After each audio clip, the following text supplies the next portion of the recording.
안녕하세요. 밤동아 TV입니다. 오늘도 찾아주셔서 감사합니다. 우리나라에서 가장 아름다운 산 하면 제일 먼저 떠오르는 산은 단연 금강산이지요.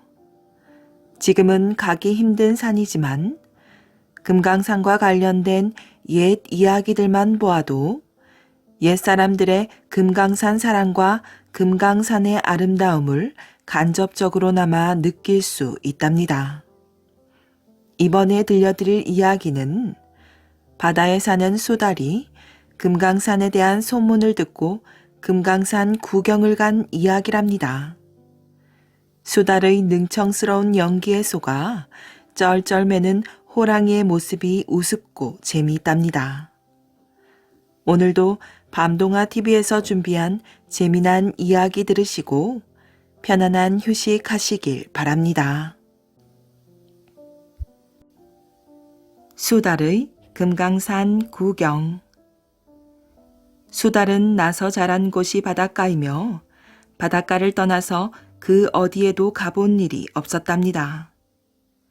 한없이 넓고 넓은 바다에 푸른 물결 출렁이는 파도 소리를 들으며 맛있는 물고기며 조개, 새우, 물새를 잡아먹고 사는 바닷가의 나날이 제일 즐겁다고 생각하던 수달은 금강산이 천하의 절경이라는 소문을 듣게 되었어요.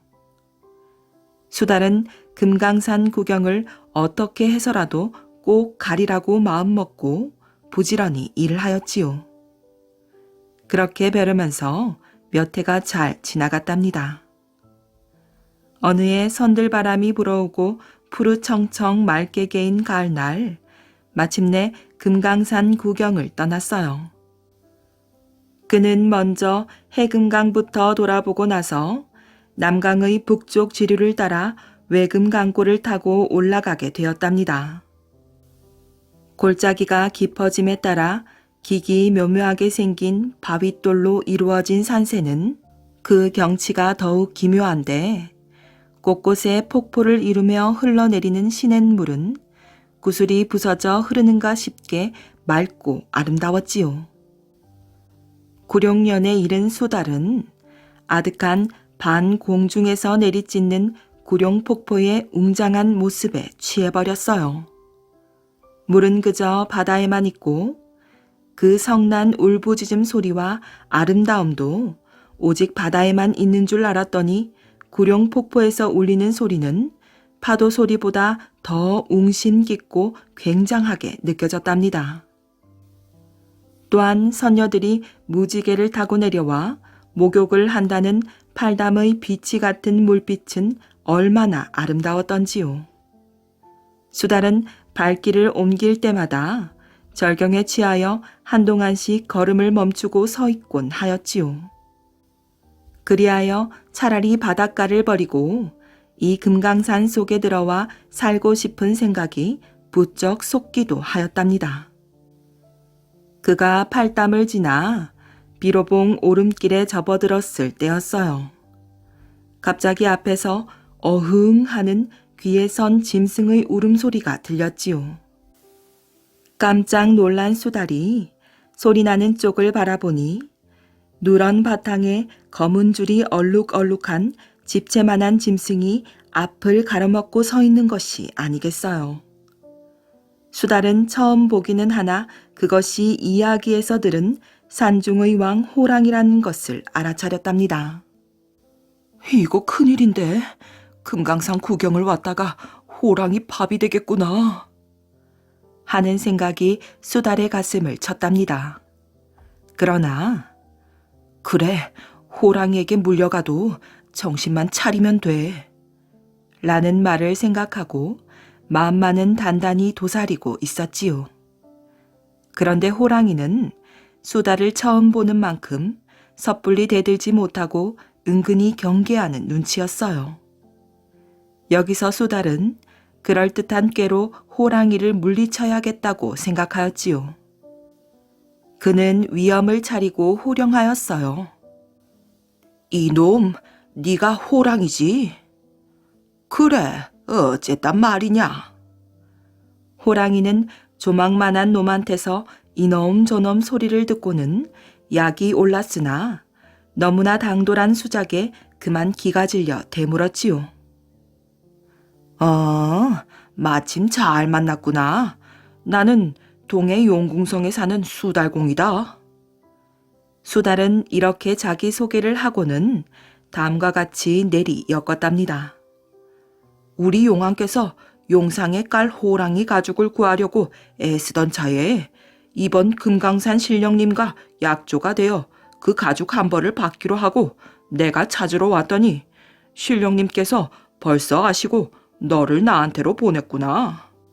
마침 잘 되었다. 아니 내 가죽을? 난 신령은커녕 그 그림자도 못 봤는데 보내긴 누가 보내? 호랑이는 당황해서 소리를 질렀지요.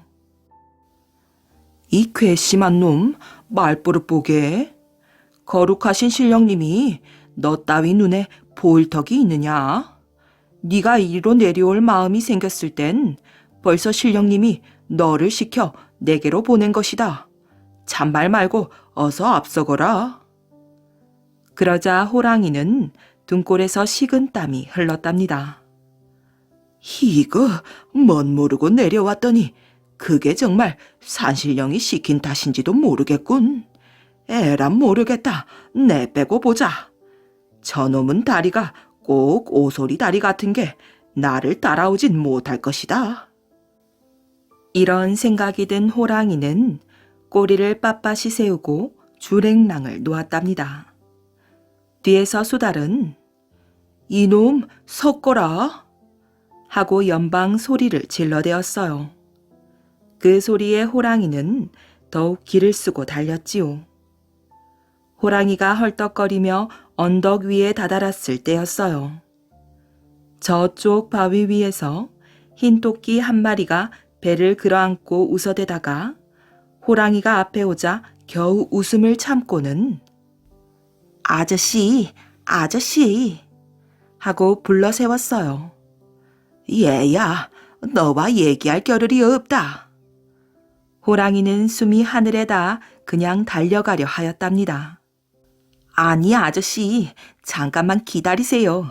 아저씨는 고까지 수달놈한테 속아요. 아이고, 내가 다 분하네. 고놈의 고기가 얼마나 맛이 있는데 그래요.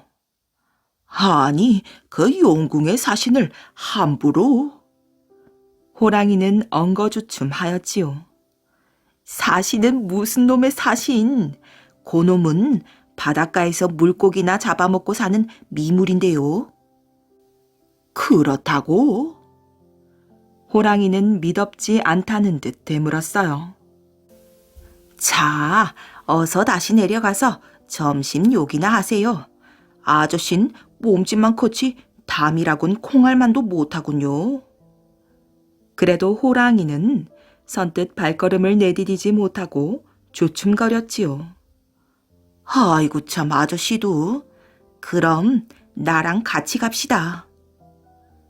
호랑이는 그제야 토끼 뒤를 어슬렁어슬렁 따라 나섰어요. 그러나 아무래도 토끼가 놀리려고 그러는 것 같아서 그의 꼬리와 자기 꼬리를 맞매어 놓았지요. 토끼가 급한 모퉁이에서 혼자 내빼지 못하게 하려는 것이었답니다. 한편 호랑이를 쫓아보낸 수달은 마음을 놓고 산 구경을 하고 있었답니다. 그런데 토끼를 앞세우고 오는 호랑이를 보고 다시 깜짝 놀랐답니다. 아니, 저 토끼놈이 나의 개교를 넘겨짚고 호랑이를 죽여가지고 오는 게 틀림없구나 하는 생각이 들었지요. 그러나 수달은 당황해하는 빛을 안 보이고 새로운 개교를 꾸며내었어요. 그는 토끼가 가까이 오자 이렇게 호령했어요. 오호라, 토끼로구나. 용왕님의 병에 내 놈의 간을 약으로 쓰려고 데리러 나온 자라님을 속이고 도망을 쳤다지. 나는 못 속인다. 이 말을 들은 호랑이는 토끼에게 부쩍 의심이 갔답니다.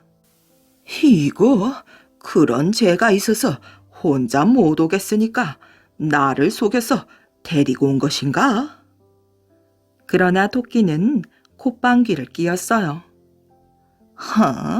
내 까진 놈의 야근 수에 넘어갈 줄 아느냐?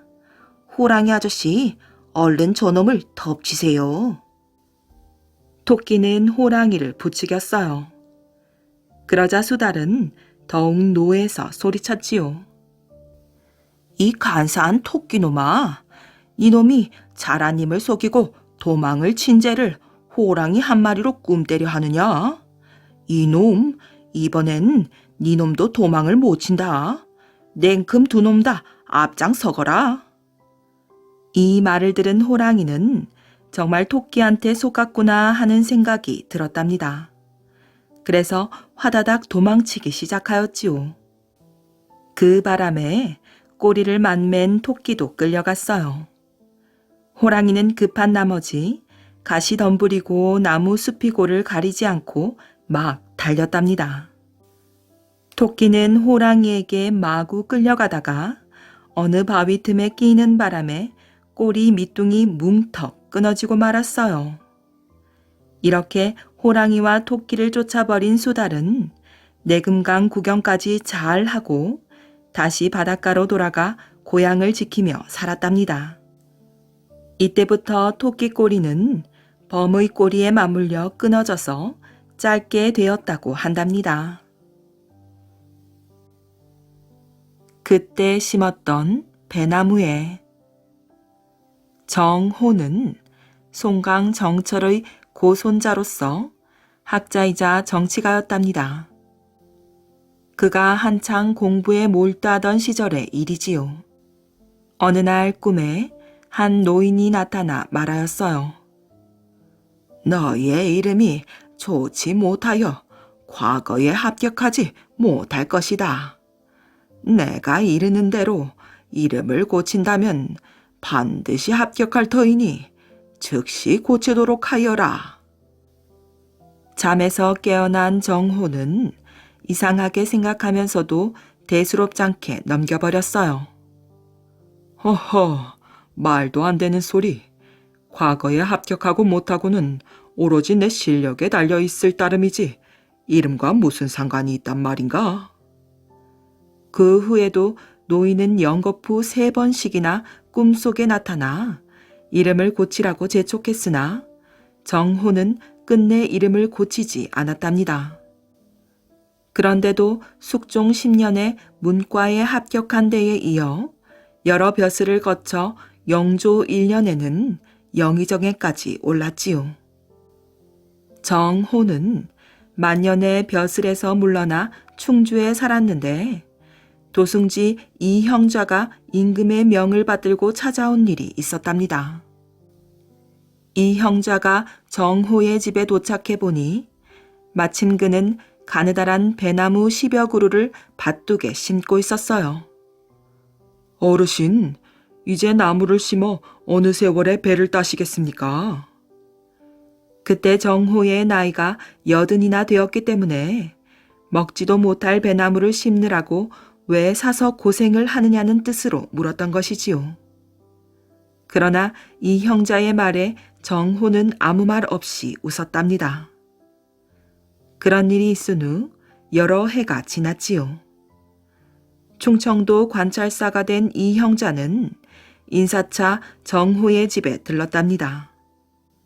정호는 간단한 술상에 큼지막한 배 연함은 개를 곁들여 내어왔지요. 이 형제가 먹어보니 참으로 맛이 좋은 배였지요. 맛이 참 좋습니다. 이렇게 달고 시원한 배를 어디서 구하셨습니까?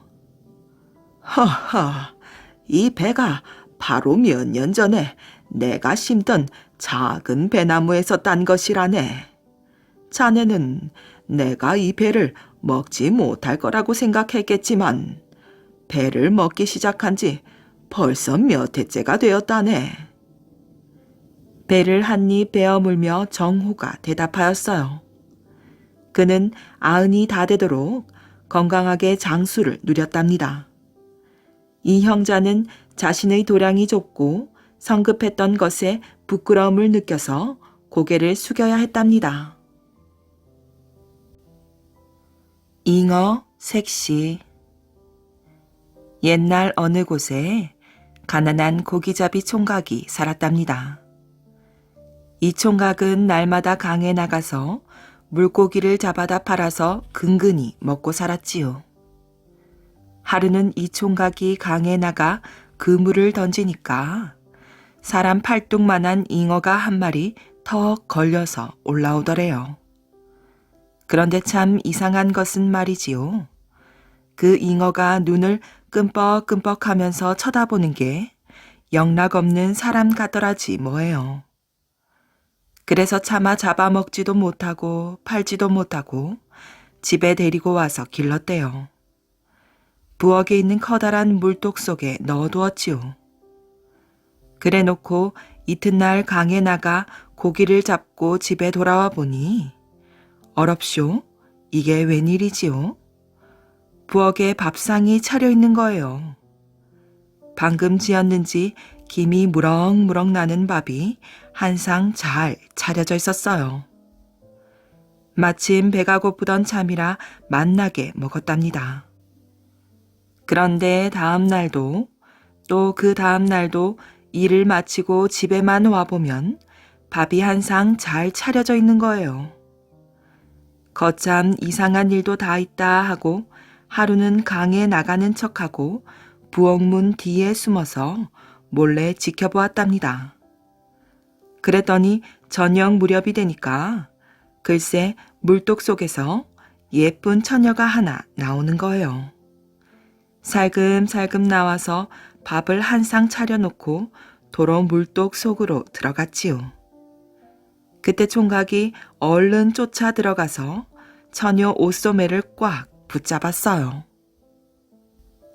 그러지 말고 나하고 함께 삽시다. 그러니 처녀가 하는 말이 앞으로 석 달 뒤에는 옹근 사람이 될 터이니 그때까지만 기다려 주십시오. 하더래요. 총각은 무척 아쉬웠지만 처녀 말을 듣기로 하였답니다.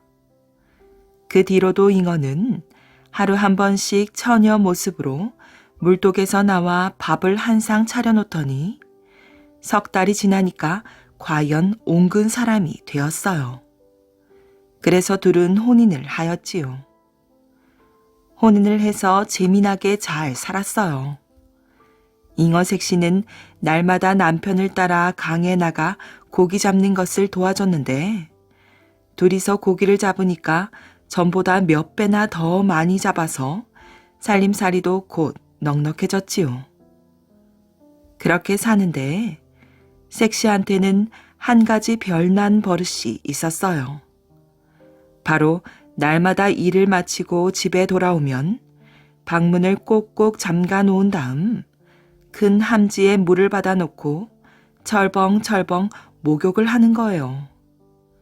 남편더러는 무슨 일이 있어도 내가 목욕하는 걸 훔쳐보면 안 됩니다.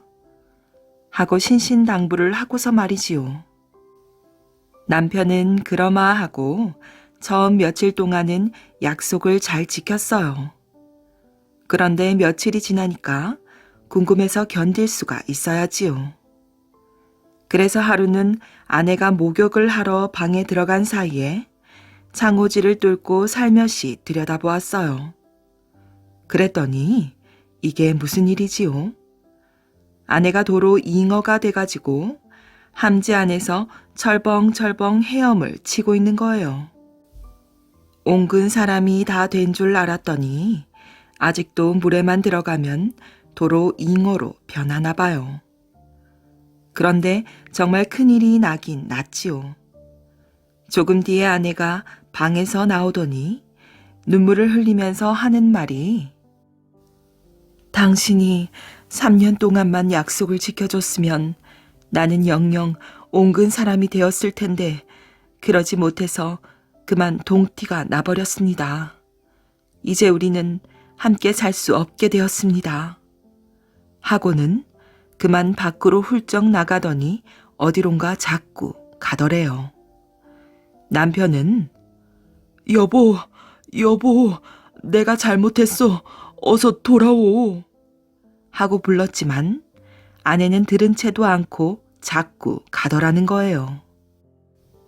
아내가 간 곳은 바로 강이었지요.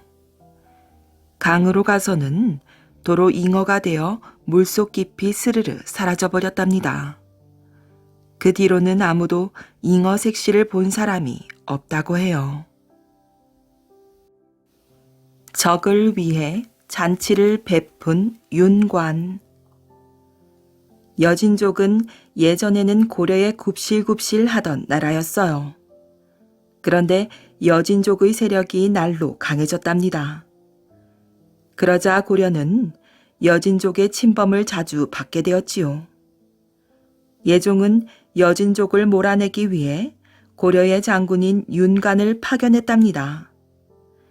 윤관은 여진족과 맞서 싸우기 위해서 말을 타고 싸우는 기마병을 조직하여 훈련시켰지요. 윤관은 여진족과 맞서 싸울 모든 준비를 끝내고 여진의 사신을 보내었어요. 고려의 포로가 된 과거 여진의 우두머리들을 석방하려고 하니 족장께서 직접 오셔서 포로를 데리고 가십시오.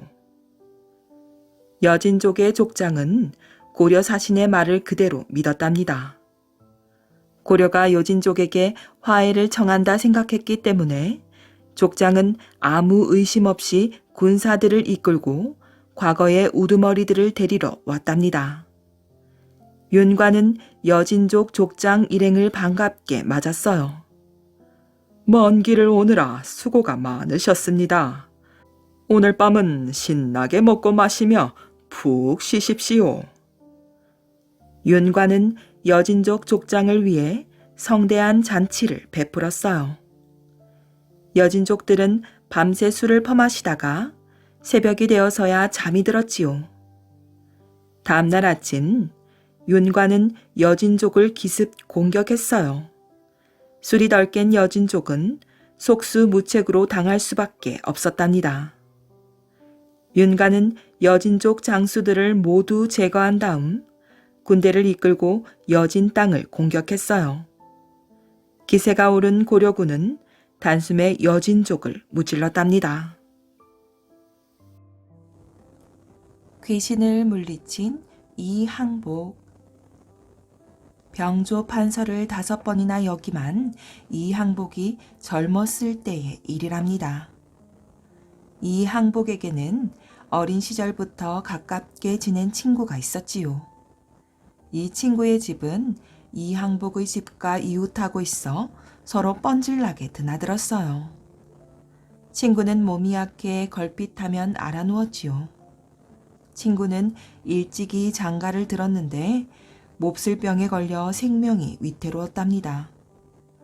이제는 죽을 날만 기다리는 처지가 되었지요. 친구의 아버지는 임금을 모시고 모든 관원을 지휘 감독하는 재상이었어요. 그는 아들을 살리려고 용하다는 의원은 모두 부르고 좋다는 약은 다 써보았어요. 하지만 아들의 병을 고칠 수가 없었지요. 재상은 아들을 살릴 방법이 없을까 궁리하다가 점쟁이를 집으로 불렀어요. 사람의 죽고 사는 일을 귀신같이 알아맞힌다고 해서 족집게 점쟁이로 이름난 점쟁이였지요. 점쟁이는 재상의 가족이 지켜보는 가운데 점을 쳤어요.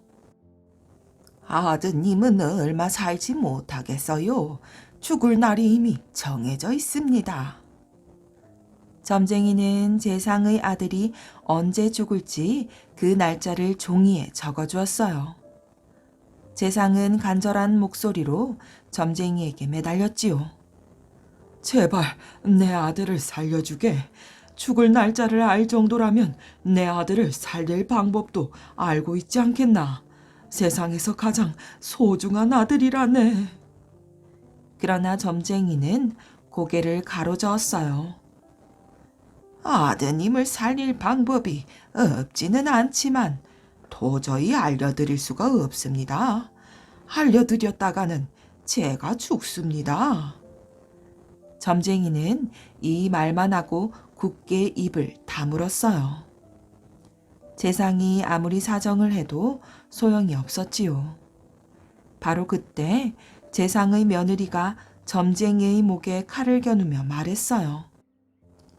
어서 말해요. 서방님을 살릴 방법을 알려주지 않으면 이 칼로 당신을 죽이고 나도 죽겠어요.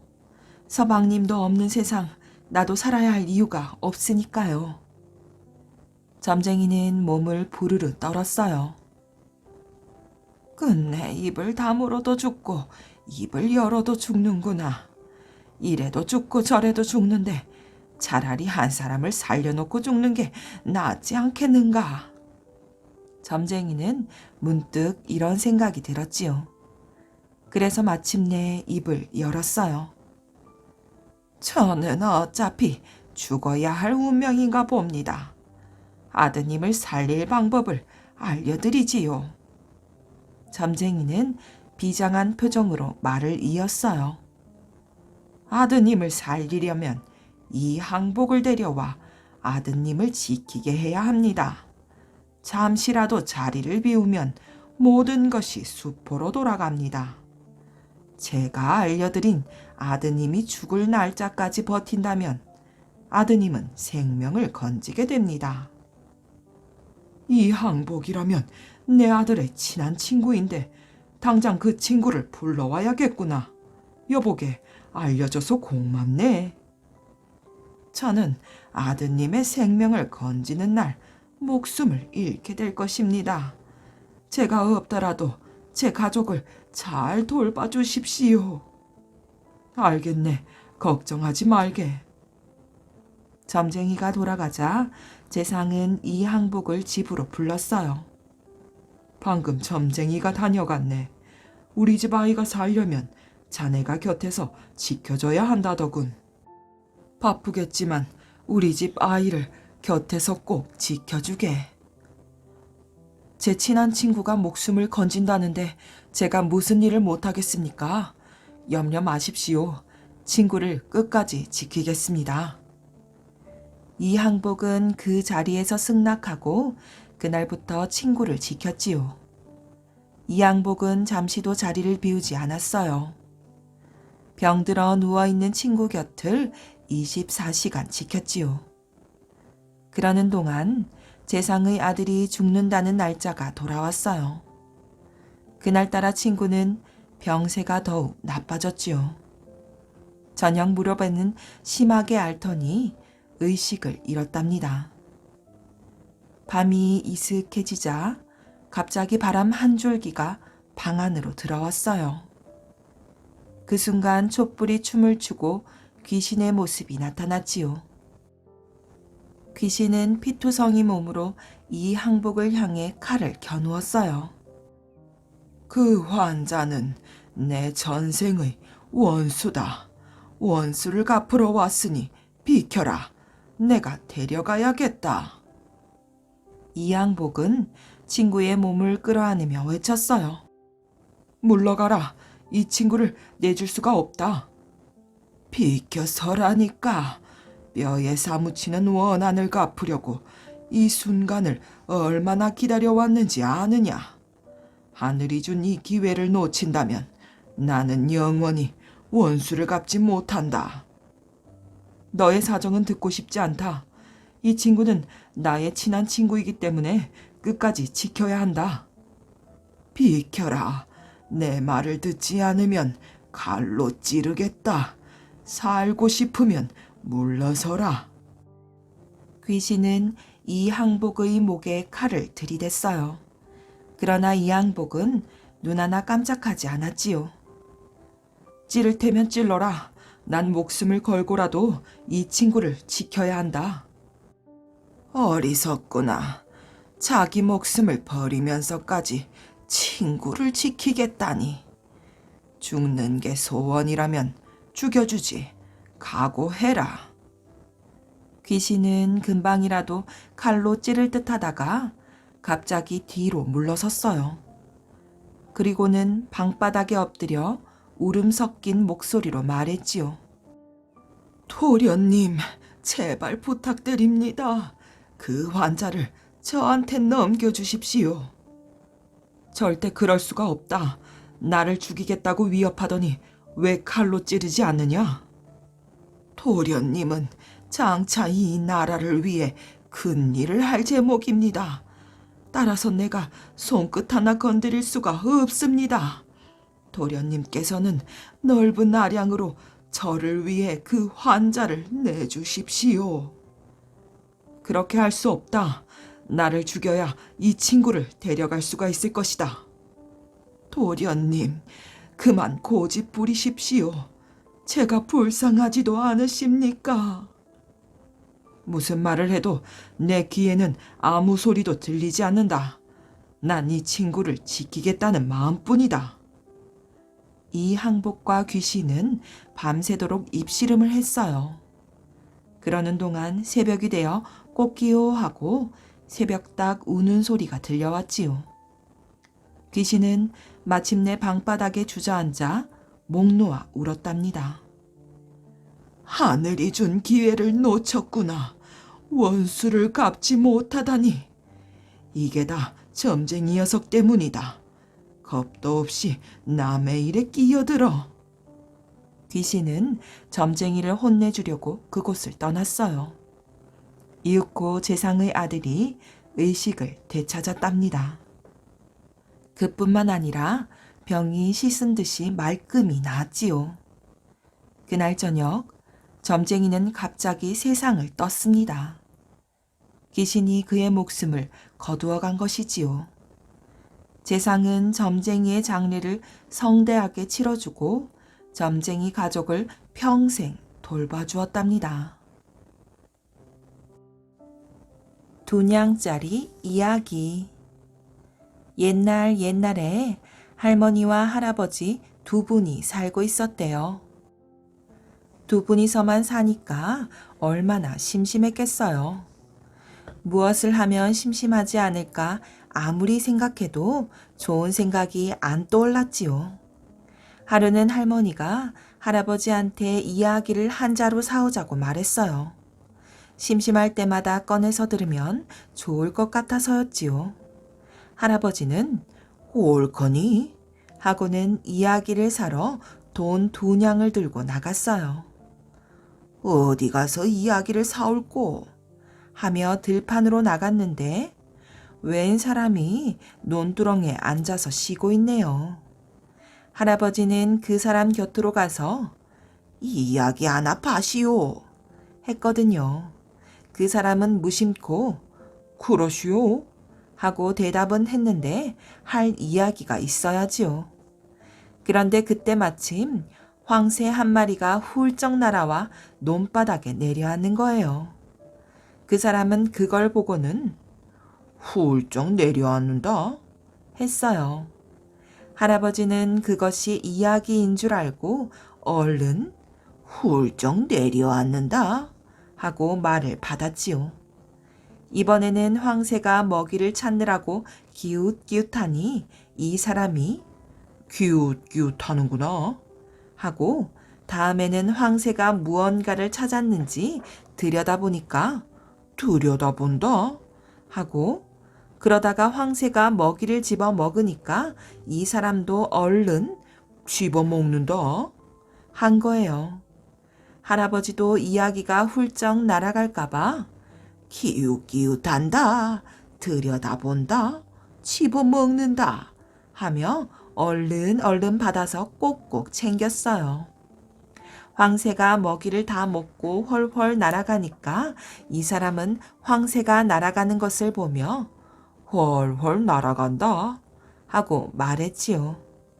할아버지도 황새 날아간 쪽을 보며 훨훨 날아간다 하고 말을 받아서는 가져온 자루에 담았어요.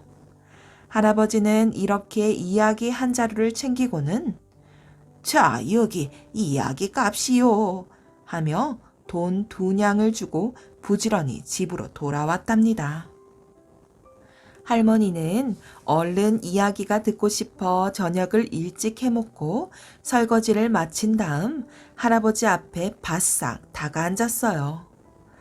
영감, 어서 이야기 자료 좀 풀어보세요.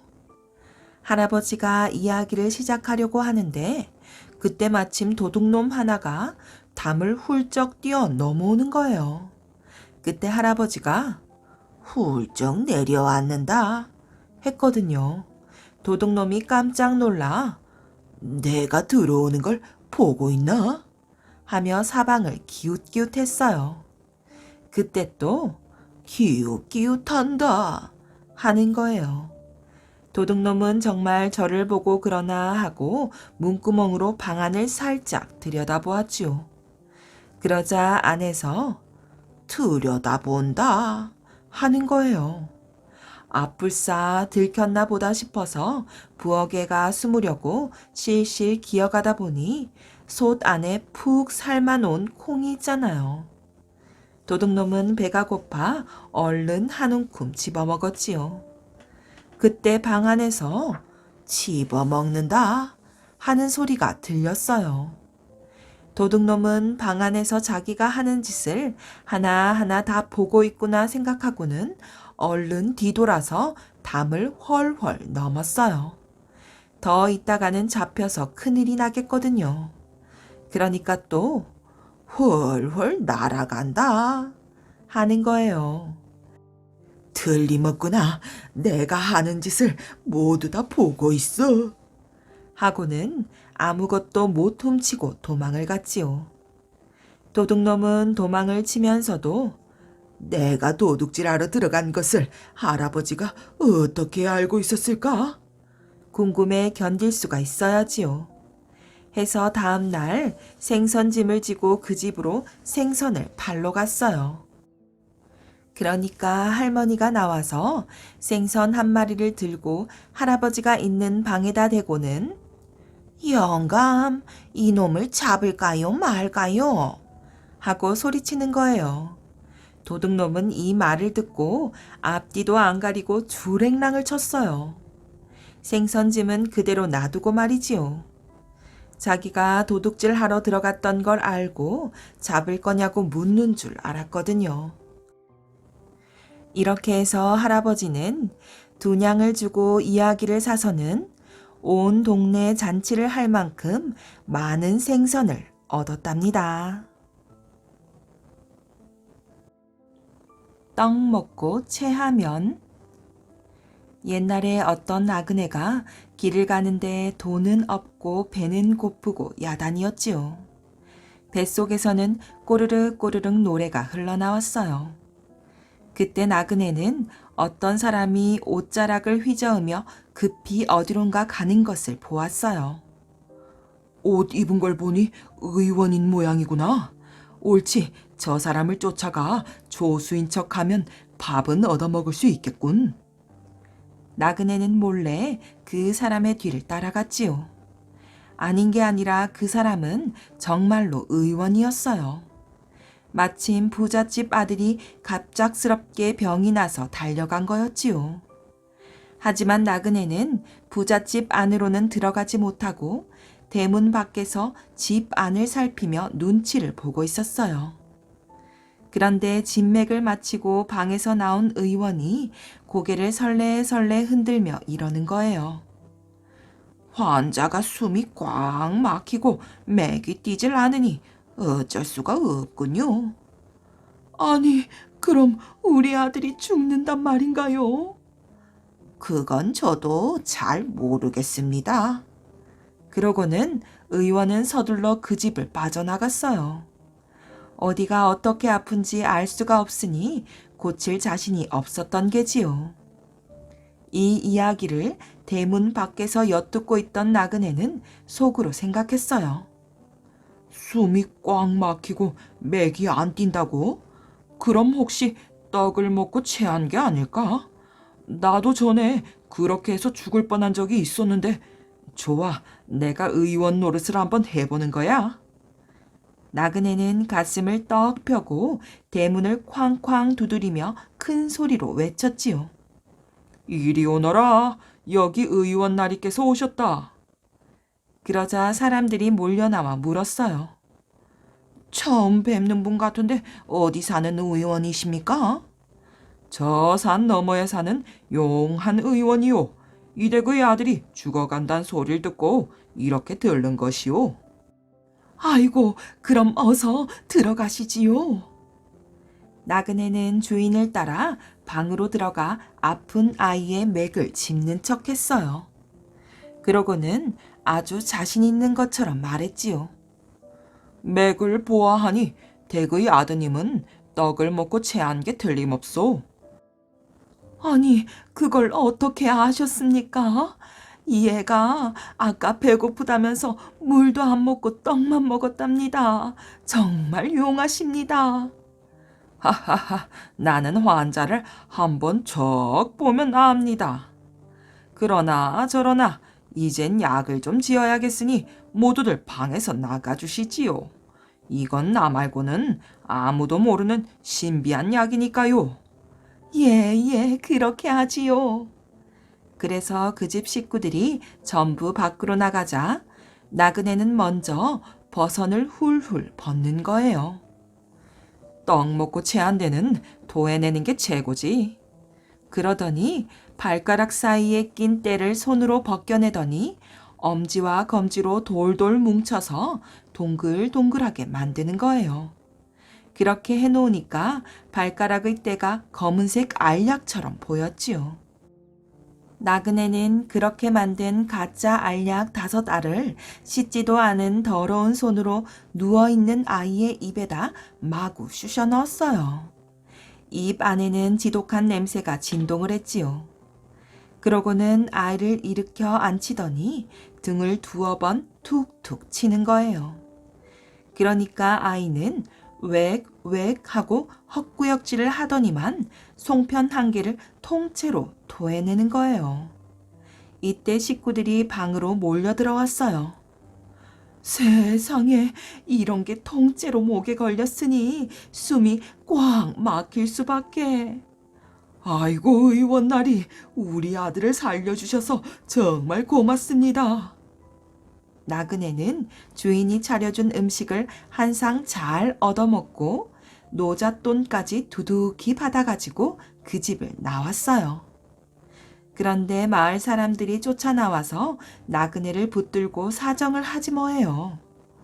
의원나리, 제발 그 신비한 약을 저희들에게도 하나씩만 주십시오. 나중이라도 떡 먹고 체한 사람이 생기면 고칠 수 있게 말입니다요.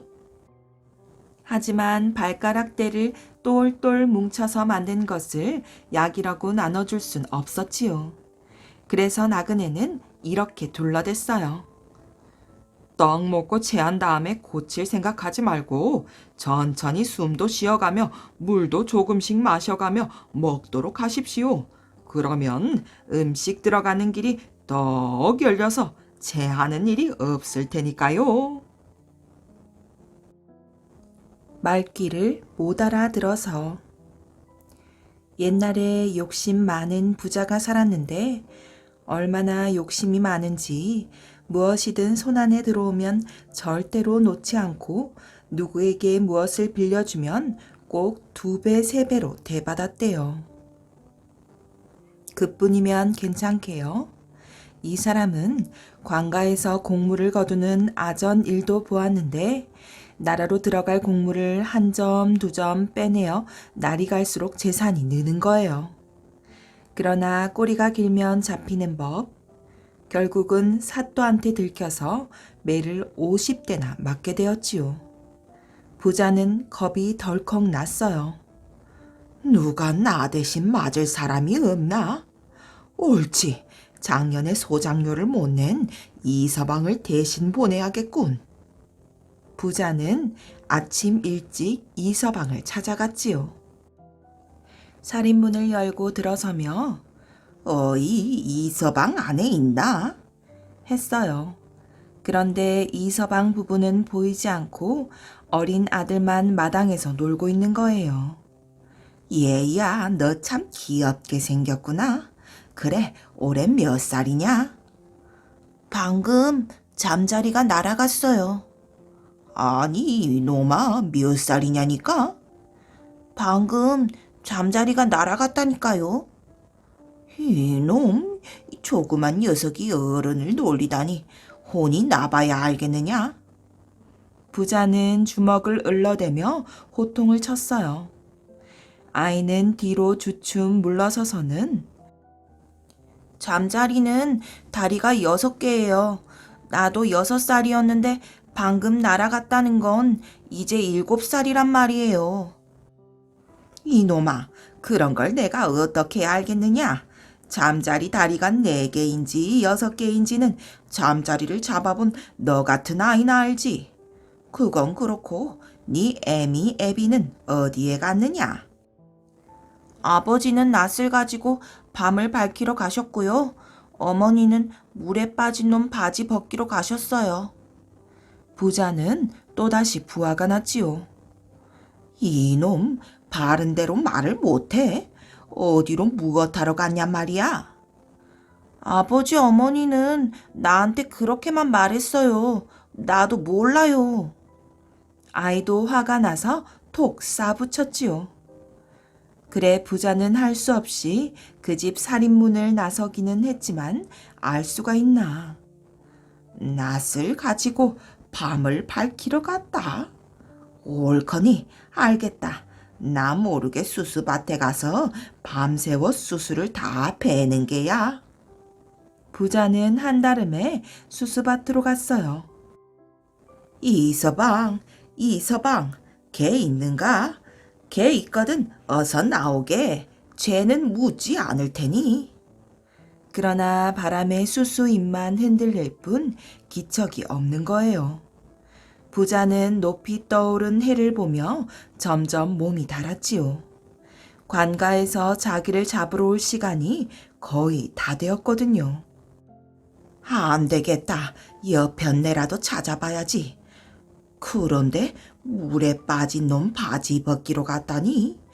누가 물에 빠졌을까? 부자는 강을 향해 달려갔어요. 강에 가보니 누가 있겠어요?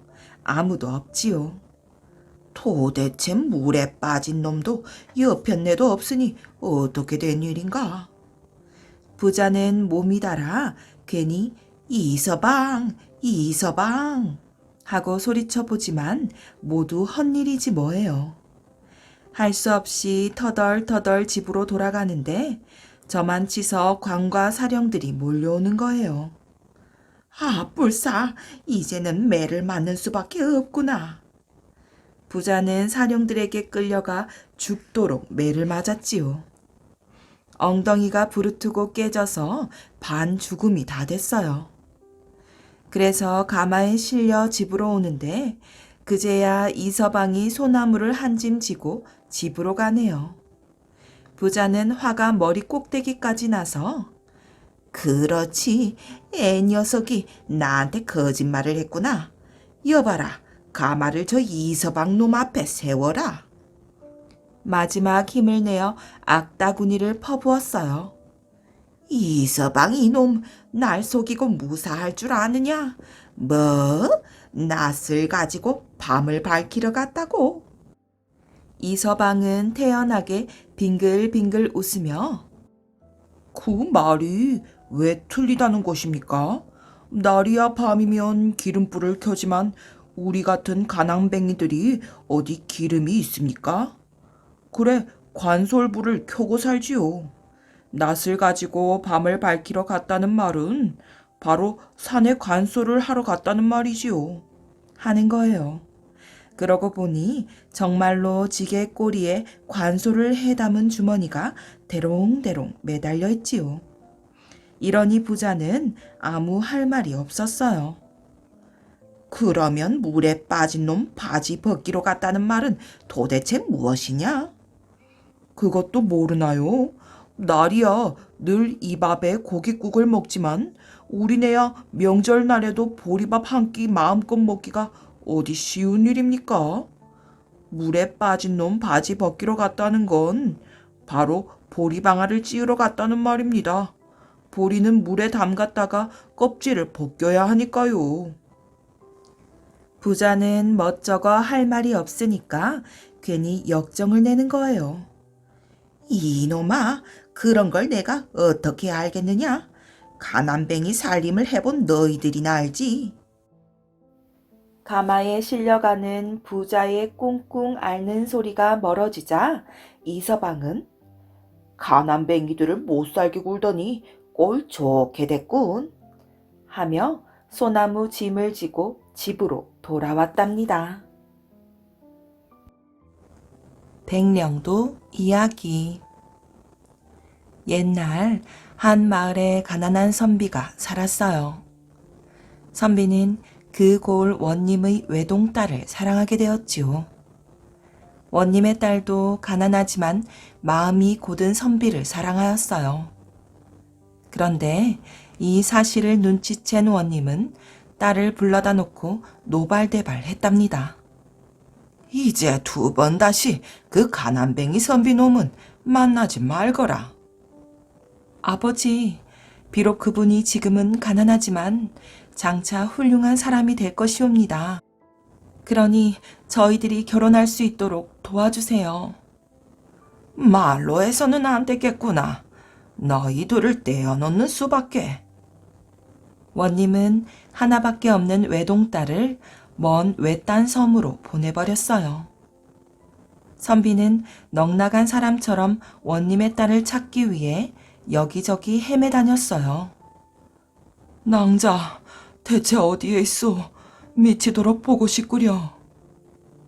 날마다 원님의 딸을 그리워하던 선비는 상사병에 걸려 시름시름 앓기 시작했답니다. 상사병이란 사랑하는 사람을 그리워하다 생기는 병이지요. 그러던 어느 날 선비는 이상한 꿈을 꾸었어요.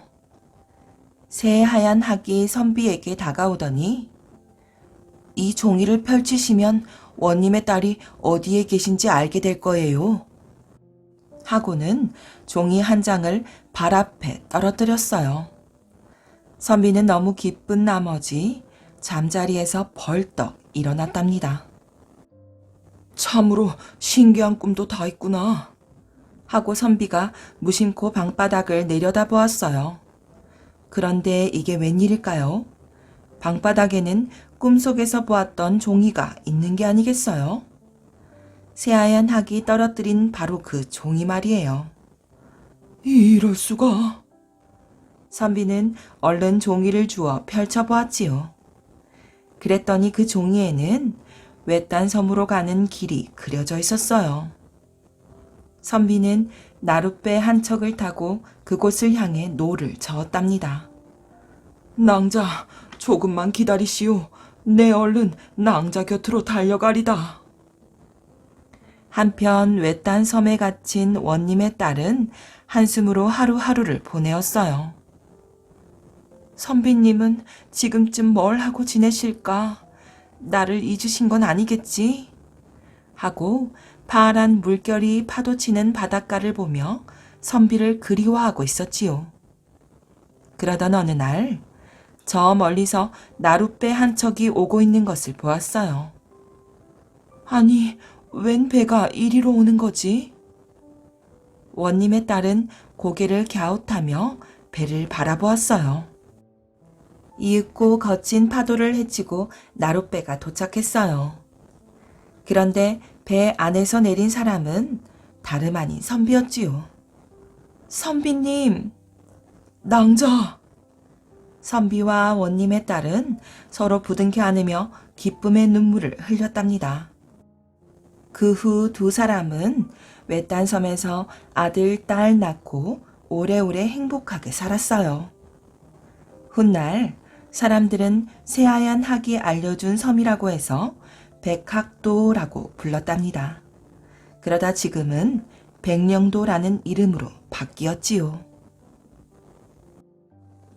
선녀 바위. 옛날 어느 산골에 바위라는 노총각이 살았어요. 바위 총각은 마음씨도 착하고 일도 부지런히 했답니다. 단오 명절에도 바위 총각은 이른 아침부터 산의 일군 밭에 나가서 일을 하고 있었어요. 그때 벼랑간 하늘이 어두워졌지요. 소나기가 오려고 그러나? 바위 총각은 하늘을 쳐다보았어요. 하늘에서는 소나기가 아니라 옷자락 같은 것이 훨훨 날아 내려오고 있었어요. 바위 총각은 그것을 자세히 눈여겨보았지요. 하늘에서 내려오는 것은 웬 여자였답니다. 그 여자의 얼굴은 눈물에 젖어 있었어요. 여자는 땅에 내려와 바위 총각을 보더니 얼굴을 가렸답니다. 아가씨는 어디에서 온 누구십니까? 바위 총각이 다가가서 물었지요. 저는 하늘나라에 사는 선녀이온데 잘못을 저질렀기 때문에 쫓겨났답니다. 이 말을 하고는 선녀가 서럽게 흐느껴 울었답니다. 바위 총각은 선녀가 불쌍했어요. 이 산골에는 저희 집밖에 없습니다. 저희 집에 홀어머니가 계신데 가서 함께 지내시지요. 고맙습니다. 바위 총각은 선녀를 데리고 집으로 돌아왔어요. 아니, 웬 색시냐? 달덩이 같구나. 어머니는 아주 좋아했답니다. 어머니, 저분은 세상에 사는 사람이 아니라 선녀님이십니다. 하늘나라에서 잘못을 저질러 쫓겨났답니다.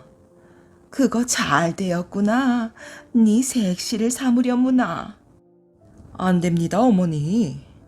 안 될 게 뭐 있어. 저 색시에게서 허락만 받으면 되지. 어머니, 그런 말씀 2번 하지 마시고 어머니와 함께 지내십시오. 마음씨 착한 바위 총각은 선녀를 제 아내로 삼을 생각은 꿈에도 하지 않았지요. 바위 총각은 선녀를 어머니 방에서 지내게 해주었답니다. 선녀는 바위 총각네 집에 살며 부엌일을 했어요. 어느 날 어머니가 선녀에게 넌지시 물어보았답니다. 우리 바위 참 착하지? 네, 마음씨가 아주 착해요. 그 사람은 이 세상 사람 같지 않답니다. 색시 마음에 드루? 어머니는 선녀의 마음을 움직여서 며느리로 삼고 싶었어요. 그러나 선녀는 쉽게 대답하지 않았지요. 선녀는 시키는 말만 했답니다. 잠잘 때 어머니는 선녀에게 이렇게 말하곤 했답니다. 우리 바위는 30이 다 되도록 장가를 들지 못하고 있다오. 너무 가난해서 아무도 우리 집에 시집을 오려고 하지 않는 거라오. 선녀는 차츰 바위 총각이 불쌍한 생각이 들었어요. 우리 바위 마음에 들어? 그렇지만 선녀는 여전히 대답을 하지 않았어요. 바위 총각은 제 방에서 선녀의 집신을 삼고 있었답니다. 그러나 선녀의 발에 꼭 맞게 삼기가 힘들어서 몇 번을 풀고 다시 삼곤 했지요. 달 밝은 밤, 바위 총각은 집신을 삼아가지고 어머니와 선녀가 쓰는 방 안으로 들어갔답니다. 집신을 한 켤레 삼았는데 발에 맞을지 모르겠네요. 한번 신어보시오. 바위 총각이 말하자 선녀는 그 집신을 신어보았어요. 어쩜 꼭 맞습니다. 선녀는 기뻐했답니다. 이튿날부터 선녀는 집신을 신고 나는 듯이 다니며 일을 했어요. 우리 바위 마음에 드루? 어머니가 선녀에게 물었답니다. 네, 마음에 꼭 들어요. 선녀는 집신을 신어 볼 때처럼 기쁘게 말했답니다. 그럼 됐어. 냉수나 한 그릇 떠놓고 맞절이라도 하고 우리 바위야 함께 살아줘. 선녀는 얼굴이 빨개졌어요. 바위야, 저 색시가 너와 혼이 나기로 마음먹었단다. 어머니는 바위 총각에게 달려가 말했답니다. 바위 총각도 얼굴이 빨개졌어요. 이리하여 바위 총각과 선녀는 냉수 한 그릇을 상위에 떠놓고 맞절을 하고는 부부가 되었답니다. 바위와 선녀는 함께 밭일을 다녔어요. 힘이 들 테니 당신은 쉬구려. 바위가 이렇게 말하면 선녀는 빙긋이 웃고는 더욱더 부지런히 일을 했지요. 꼭 맞는 집신을 삼아주신 뒤로는 힘이 하나도 안 들고 또 온갖 근심을 잊을 수가 있어요. 그러나 밭일을 마치고 산도랑 물에 발을 씻을 때 선녀는 땅이 꺼져라 하고 한숨을 쉬었답니다. 바위가 그 까닭을 물어보았지요. 왜 꼭 발 씻을 때는 한숨을 쉬시오? 집신을 벗으면 근심 걱정이 머릿속으로 몰려든답니다. 왜 그러시오? 여지껏 감추어둔 사실을 말씀드리겠어요. 저는 하늘나라에서 벌을 받아 1년 동안 아랫세상에 내려와 살게 되었어요. 1년이 되면 도로 하늘나라로 올라가야 합니다. 바위는 이 말을 듣고 선녀를 와락 껴안았어요. 안 돼요. 부부의 인연을 맺은 것은 두 사람이 죽을 때까지 함께 살기로 맹세하는 일이거늘 어찌하여 1년만 살고 헤어진단 말이오. 당신이 삼아준 집신만 신고 있으면 그런 근심이 싹 달아납니다. 바위는 선녀에게 헤어지지 말고 끝까지 함께 살자고 다짐을 했어요. 5월 단오날이 다가오고 있었지요. 선녀가 신은 집신도 거의 다 달았답니다. 바위는 밤을 새워가며 새로 아내의 집신을 만들었어요. 꼭 맞소? 네, 꼭 맞아요. 선녀가 땅 위에 내려온 지 꼭 1년이 되는 날, 하늘에서 종이 울렸답니다. 그 소리를 듣자마자 선녀는 하늘나라로 올라가기로 되어 있었답니다. 이때 선녀는 바위와 함께 밭에서 일을 하고 있었어요. 여보, 무서워요. 선녀가 바위의 품에 안겼어요. 왜 그러오? 하늘에서 종소리가 들려왔어요. 저 소리는 저를 부르는 소리예요. 안 돼요. 하늘나라로 올라가지 말고 나와 죽을 때까지 여기서 함께 살아야 해요. 저도 그러고 싶어요. 두 번째 종소리가 울려 퍼졌어요. 여보, 나는 당신과 함께 살고 싶어요.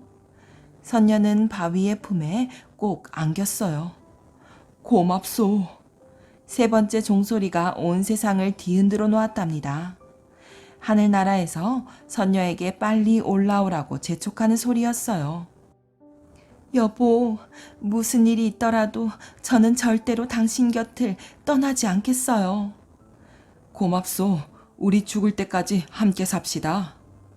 한편 하늘나라에서는 종을 3번씩이나 울렸는데도 선녀가 올라오지 않자 사신을 보내 어떻게 된 일인지 알아보도록 했답니다. 선녀는 바위라는 총각과 부부가 되었습니다. 뭐라, 귀양을 가서 인간 세상 총각과 함께 살다니. 옥황상제는 화가 났어요. 그들을 이대로 내버려 둘 수가 없다. 벼락을 내려라.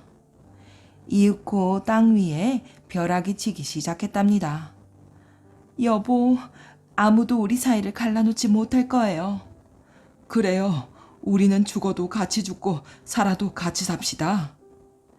바위와 선녀는 무슨 일이 있어도 떨어지지 않겠다는 듯 산 위에서 꼭 껴안고 있었어요. 결국 두 사람은 함께 벼락을 맞고 그대로 바위가 되어버렸답니다. 어느덧 벼락치는 소리가 그쳤어요. 산 아래에서는 통곡 소리가 들려왔지요. 바위야, 이럴 줄 알았으면 선녀와 짝지어주지 않을 것인데, 아이고 우리 바위가 진짜 바위가 되어버리다니. 벼락을 맞아 돌로 변해버린 바위와 선녀를 보고 사람들은 선녀 바위라고 불렀답니다. 그 뒤로 부부가 함께 선녀 바위를 보면 금실이 좋아진다는 이야기가 전해 내려오고 있답니다.